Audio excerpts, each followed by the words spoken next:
Salut les amis, bienvenue dans cette nouvelle vidéo. Aujourd'hui c'est dimanche 22 septembre. L'année scolaire elle est déjà bien enclenchée et si je te fais cette vidéo aujourd'hui c'est parce que j'ai besoin de te passer un message super important pour ta réussite en maths comme en physique-chimie. Un message qui s'appuie en fait sur l'expérience directe de ce que je constate avec les élèves déjà sur ce début d'année, les élèves que j'accompagne en coaching perso qui m'ont fait ressortir certaines difficultés et chaque année c'est comme s'il y avait des nouvelles difficultés qui apparaissaient suivant les générations d'élèves et je te les partage parce que si tu es concerné par ce genre de difficultés, peut-être que tu as envie de comprendre et d'apprendre ce qui va pas dans ton approche des maths et de la physique chimie et ce qui te bloque pour aller vers des bonnes notes. La vidéo là je la fais donc comme je dis on est le 22 septembre, le programme est déjà bien enclenché, l'année scolaire aussi. Et les premières notes vont arriver puisque normalement c'est à peu près à cette période-là de l'année scolaire que tu commences à avoir tes premiers vrais contrôles. Pour certains des élèves que j'accompagne, ça va arriver la première semaine d'octobre, donc la semaine prochaine, dans une dizaine de jours à peu près, un peu moins. Et d'autres élèves, ils vont avoir leur premier contrôle dès la semaine qui vient là.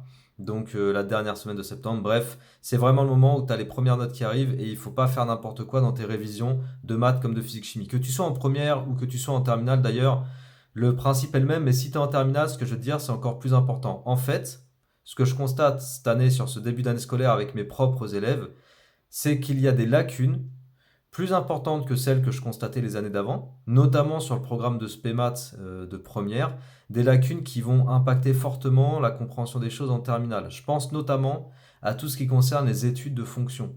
Les études de fonction, ça reprend beaucoup de choses, ça regroupe bien sûr tout ce qui est dérivation, mais aussi fonction exponentielle. Et ces deux morceaux-là, si tu veux, rien que pour le programme de physique-chimie terminale, ils pèsent énormément. Ils pèsent énormément et ça fait que si tu les maîtrises pas, tu vas avoir des gros blocages. Donc si tu es en terminale en spé physique chimie et que tu commences à constater que tu as des blocages parce qu'on commence à te parler de dérivation, parce qu'on commence à te parler de fonction exponentielle, alors peut-être il faut que tu dises OK, le problème il vient de certaines lacunes que j'ai du programme de spé maths de première. Et peut-être qu'il faut que tu identifies le problème et que tu résolves le problème. Et c'est là le cœur de cette vidéo, donc le truc vraiment important, le message vraiment important que je voulais passer. Et après, je vais donner aussi quelques exemples de choses que j'ai constatées avec les élèves de première que j'accompagne. Mais d'abord, je vais donner le cœur du message. Quand tu as des difficultés, des problèmes à avoir des bonnes notes, ou d'aller vers des résultats qui t'intéressent, que ce soit pour les maths ou la physique-chimie, parce que tu as besoin d'avoir un bon dossier et tout ce qui s'ensuit, quand tu as des difficultés, le plus gros problème qu'il va falloir que tu résolves, c'est de mettre le doigt sur tes difficultés et sur les bonnes difficultés. Il va falloir que tu les identifies.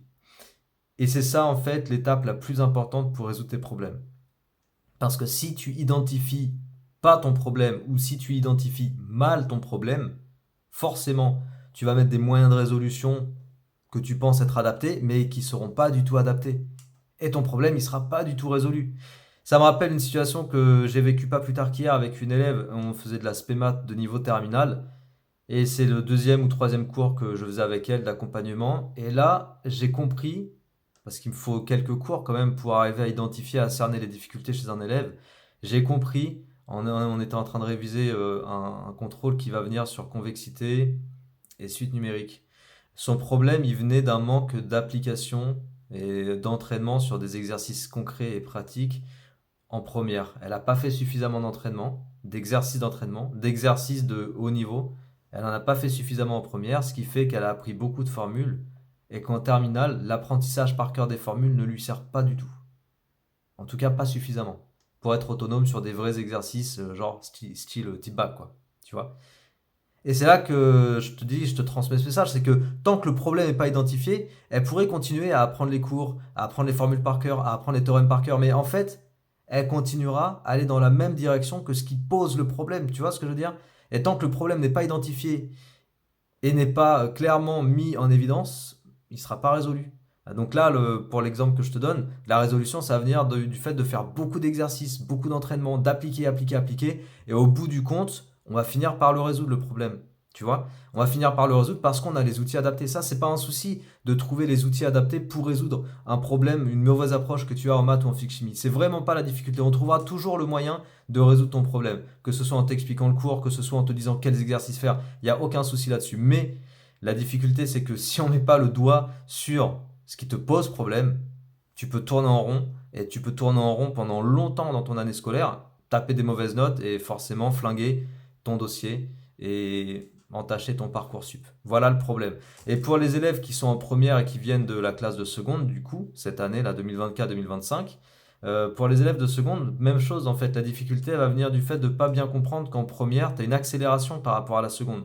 Il faut abandonner en fait l'idée d'apprendre par cœur, par exemple les formules en physique-chimie, même en maths, mais il faut appliquer. Ce qui nous ramène à la situation que je te décrivais avant avec l'autre élève que j'accompagne en terminale, tu vois. Il faut appliquer, appliquer, appliquer. Et si tu prends pas ce rythme-là, dès la classe de première, tu peux avoir des difficultés parce que l'apprentissage par cœur, il fonctionne déjà plus normalement en première.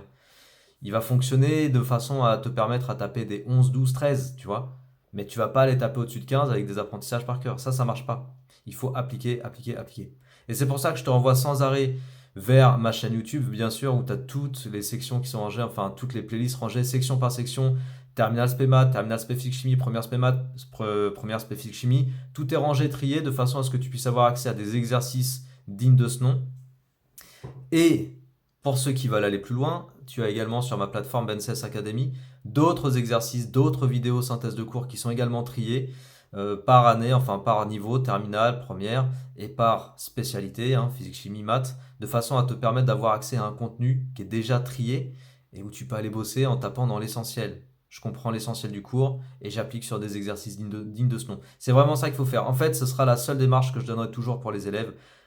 Comprendre le cours, l'essentiel, et une fois que tu as compris le cours, l'essentiel, tu vas appliquer sur des vrais exercices. Et quand tu as fait ça, c'est bon. Normalement, tu iras taper des bonnes notes. Il n'y a pas de secret, il n'y a pas de mystère. C'est des maths et de la physique-chimie. C'est vraiment les matières, on va dire, pour moi, les plus neutres qui soient. Parce que soit tu as compris, tu fais le calcul, tu as le raisonnement et tu as le point. Soit tu n'as pas compris et tu n'as pas le point. Tu vois, il y a pas de. C'est pas sujet à interprétation comme une dissertation ou ce genre de choses. Non, c'est très très clair. Ça reste des sciences. Donc on peut vraiment se baser sur une méthode infaillible qui consiste à comprendre l'essentiel du cours, appliquer sur des exos dignes de ce nom, ressortir ça au moment du contrôle et au moment du contrôle et de l'éval, et aller taper les bonnes notes, aller chercher les points.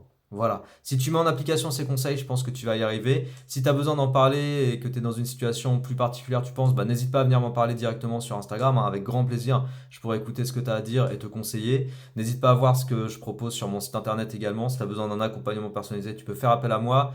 Et si tu veux aller voir ce qui se passe sur ma plateforme Benses Academy, tu as tous les liens en descriptif de la vidéo. Si tu as des questions, pareil, Instagram.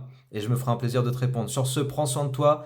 Bonne réussite encore une fois pour ce début d'année scolaire 2024-2025 et je te dis à très bientôt. Ciao.